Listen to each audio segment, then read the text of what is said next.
stack G, smoke weed, then fuck nigga free, ayy. Club run the streets with a stick like a relay. Doing what I please, I don't care what the streets say. Back when I pull up on a freak in a knee chase. Bitches going home with their legs and a knee brace. I keep all gas, no brakes in my weed plate. Somebody tell Miss Tracey I'm on my What up, though, True Crew? What it do, my baby? What's happening with the squad, man? I hope everybody's exceptional today, because I'm exceptional today, you feel me? I feel exceptional. Today, at the moment, right now, at this very second, I heard I need to tune into the Notti Bop. I really don't know what's going on. I don't know nothing about it, but the homie, Kid Nerd, shout out to Kid Nerd. He made a video explaining what the Notti Bop is. Just to make sure, you know what I'm saying, niggas ain't doing nothing too crazy. Because they say some crazy things attached to this dance. So,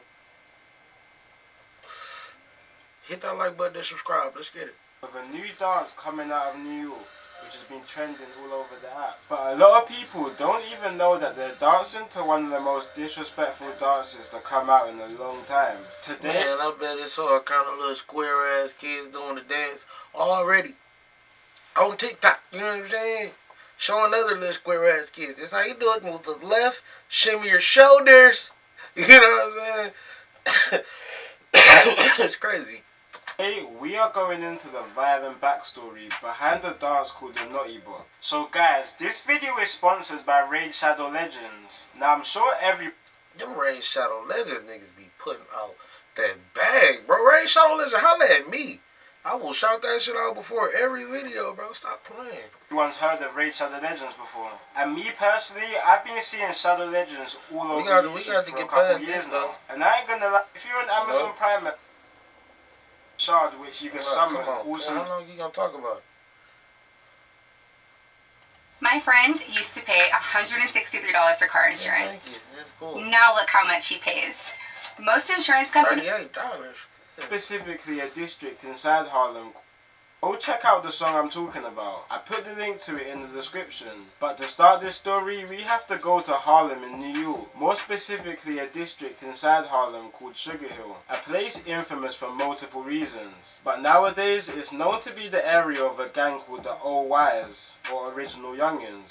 A gang which has beef with a lot of Harlem gangs, and gangs from a neighbouring borough called the Bronx. Now unless you've been living under a rock, you'll know the Bronx drill music scene has been popping off lately, which I go into a bit more in one of my videos I posted up a few months back. And even despite Sugar Hill not being in the Bronx, the OY's gang has been a big part of this Bronx drill scene, with OY rappers like E.Baby and Sugar Hill Keem starting to hit some good views on their tracks. It wasn't long till other members of OY started hopping on tracks as well, including two brothers who went by the names Didi and Notti Osama. But these guys were different, they were kids. Notti was 14 and Didi was only 15 when they first started rapping, and they were really rapping some hot stuff on drill beats, throwing up gang signs and dissing dead ops despite being so young. But unfortunately, soon both their lives would change forever. On July 9th... Damn. They look like fucking kids. They look like my little cousin. You know what I'm saying? Like, bro, sit down somewhere. You feel me? Come on. Notti and Didi were walking with each other in Harlem until they separated around 3 PM. Didi went back to his block, but Notti alongside one of his friends were taking the subway to somewhere else. This was when Notti and his friend allegedly spotted the 15-year-old opposition to the OY gang. Notti and his friend were said to have cornered the 15-year-old on the platform, attacking him with a broomstick, with even some reports saying Notti and his friend even pushed the 15-year-old onto the train tracks. God damn, little Notti and Didi was tripping. They was tripping, beat a nigga with broomsticks, and they saying, allegedly, you know what I'm saying, trying to push a nigga in the train tracks. Cousin was out of there. But what Notti didn't know was that the 15-year-old was packed with a knife. Oh, and shit. The altercation ended with the 15-year-old stabbing Notti, Oh, causing him to lose a lot of blood and collapsing inside the station. Notti was rushed to hospital, and his brother Didi got the call that Notti had been stabbed and went to go visit him in the hospital. But sadly, it wasn't long before Notti, a 14-year-old kid, was pronounced dead. New York was in shock. Hold up, wait, what? Wasn't they together? A lot of blood and collapsing inside the station. Notti was rushed to hospital, and his brother Didi got the call that Notti had been stabbed. Oh, so his brother took off and His brother took off. But what Okay. Notti didn't know was that the 15-year-old was packed with a knife, and the altercation ended with the 15-year-old stabbing Notti, causing him to lose a lot of blood and collapsing inside the station. Notti was rushed to hospital, and his brother Didi got the call that Notti had been stabbed and went to go visit him in the hospital. But sadly, it wasn't long before Notti. So Didi, he left once his brother got stabbed? Or was Notti with somebody else? Because I thought he was with Didi. I don't know. Hold on. A 14-year-old kid was pronounced dead. New York was in shock. Notti's death was all over the news and internet. Main reason just to do with how young he was. But Notti's death was also a subject to a lot of disrespect by opposition gangs in the Bronx and Harlem. See, Notti's gang, the OYs, are one of the most hated gangs in Harlem and have a reputation for being quite disrespectful in their songs. Even Notti himself would diss Dead Ops in multiple songs he released before his death, which definitely led to him being disrespected so much. Opposition gangs even destroyed the mural which was made for him, and Notti was starting to be a name regularly dissed in Bronx drill tracks. But recently, this... Why it's always the babies when the shorties get killed, like the little niggas? It always be like everybody hops on this. That's like, I guess that's like one of the most disrespectful things you can do. Like when the little saint of the crew, you know, y'all seen you guys saw the little saint. When the little saint of the crew get killed, that shit hurt in a different way. And to diss him, you know what I'm saying, that just makes it even, you know what I'm saying, way more disrespectful. But it's always that. I think they said Tuka was like 14. The youngest niggas, they name always get disrespected the most. But let's get it. disrespect towards Notti's name was taken to a whole nother level when the Brooklyn drill group called 4-1 made a song called the Notti Bop, literally making a dance move which mimics the way Notti Osama was stabbed to death. And the worst thing about the song is it's actually a hit. The track hit 1 million views in less than 3 days on YouTube. Oh my God. Oh my God. Was that the move? I don't even want to do that. God. It was even trending on the YouTube homepage.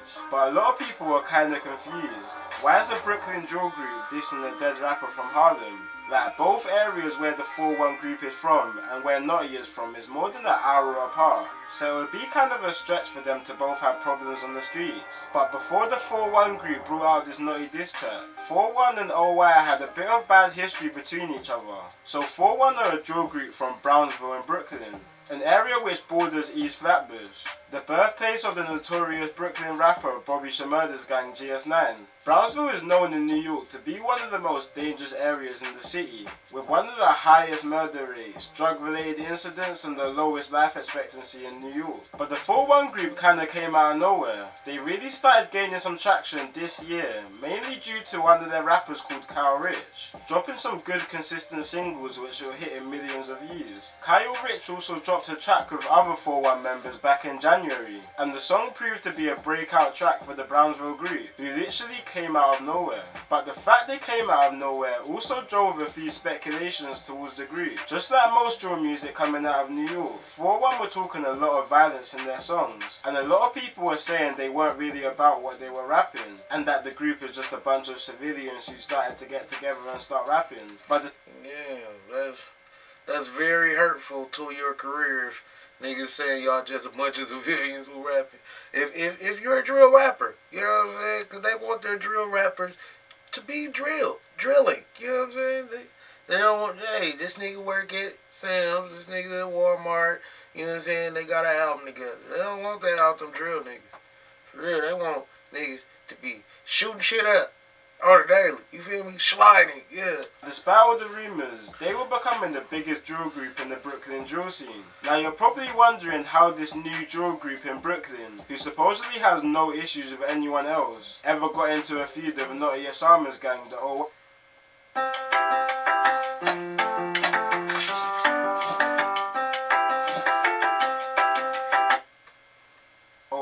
That is kind of wild. They had no other house, but the only enemies they got is from like an hour away, who they probably never ever be running into. I don't know.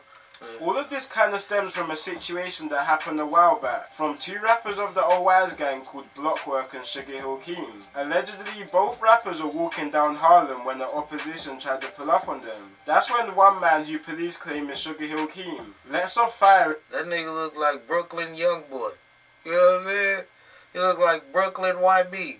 Into the gang who's trying to pull up on them, while the other man who police claim is Blockwork hides behind a car. Now both Sugar Hill Keem and Blockwork got arrested for this, and Sugar Hill Keem started claiming that Blockwork snitched on the case, but Blockwork also claimed that Sugar Hill Keem was dry snitching on him. But it seems like for whatever reason, the Old Wise gang took Sugar Hill Keem's side on this, causing the whole Old Wise gang and another gang linked to the Old Wise called the OGs to turn on Blockwork, especially one OGs rapper called CharlieGramz, who called out Blockwork multiple times. So now this is when the Brooklyn drill group 4-1 gets involved. Blockwork at the time was being managed by someone called Big KVH, the same person who manages the 4-1 group. So 4-1 and Blockwork started linking up, and as expected, the Old Wise and OGs gang didn't like this new link up, and a lot of their rappers had a few things to say about this. Also, at the time, OGs rapper CharlieGramz had a separate problem with Blockwork and 4-1's manager Big KVH.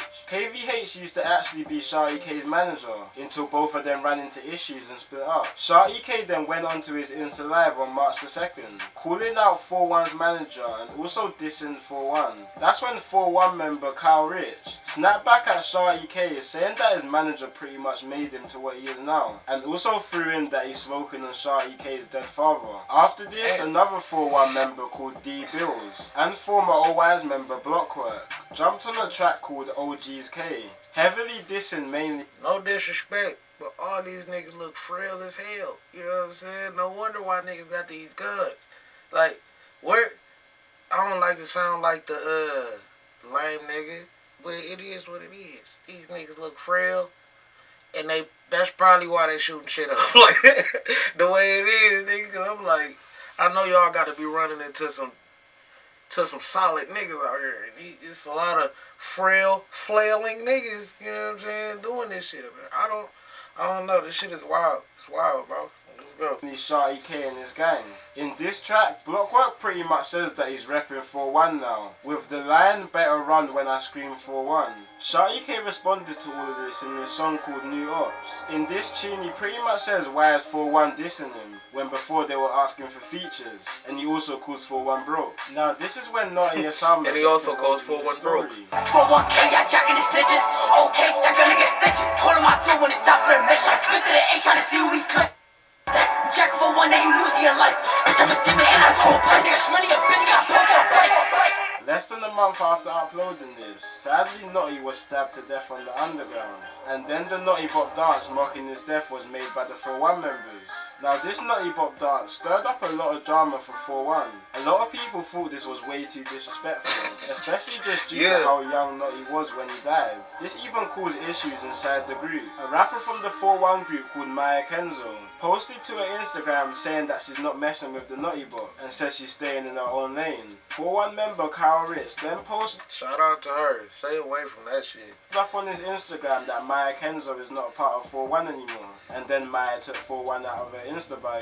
Even surprisingly, former Old Wise rapper Blockwork had a big issue with this as well. He took to Instagram pretty much stating that he's not taking any more talk on Notti's name, and followed up on another post saying that 4-1 are talking about Notti just for clout. It's kinda surprising that Blockwork was sticking up for Notti, considering that Notti literally made a track before he passed, saying he's not messing with 4-1 members because they're chilling with Blockwork. Blockwork and members of 4-1 go back and forth on socials. Your block don't even jack you. Sugar Hill what? They don't jack you. After this, Blockwork even made a diss track directed towards 4-1 called 4-1K, dissing 4-1 members individually, while also dissing a whole lot of other people that had nothing to do with the situation. Notti's brother Didi Osama, alongside other members of Old Wise, also made a track after Notti Bop was released called Notti Gang, dissing literally the whole of Harlem and the Bronx, who was all doing the Notti Bop at the time. I want to know what everyone thinks of this song. Do people think 4-1 went too far with this one? And I want to know how everyone thinks this is gonna end. It's been your boy Kid Nerd, and peace out. Now I want to hear the song. I ain't even gonna lie, the messy nigga in me. A consumer's energy, we believe. Yeah, the messy nigga in me want to hear this song. I don't know. Bro, this shit is crazy. And this ain't one of them beats you can be like, yeah, everybody calm down. You know what I'm saying? Y'all go over here, y'all go over there. Nah. It's way too real for that now. It's way too real for that. So, you know, just pray for everybody involved, you know, and stay your ass out the way. Like old girl, she's like, yeah, I'm gonna stay in my lane. Stay in your lane. Leave these niggas, you know, let these niggas do what these niggas do. Stay out the way, because there's a lot going on out here. Hey, if y'all like that, let me know y'all like that. Just put something in the comment section. I don't give a damn. You can put, I just pooed it. You know what I'm saying? I just let out a wet poop while I was listening to your video. You can put that in the comment. It is what it is. It's helping the algae rhythms. You feel me? And we got a lot of rhythm over here. Yeah, let me know what I should react to next. Should I react to the song? I don't know. That's on you. Till the next time, bro. Y'all be smooth. Stay out the way. Yeah.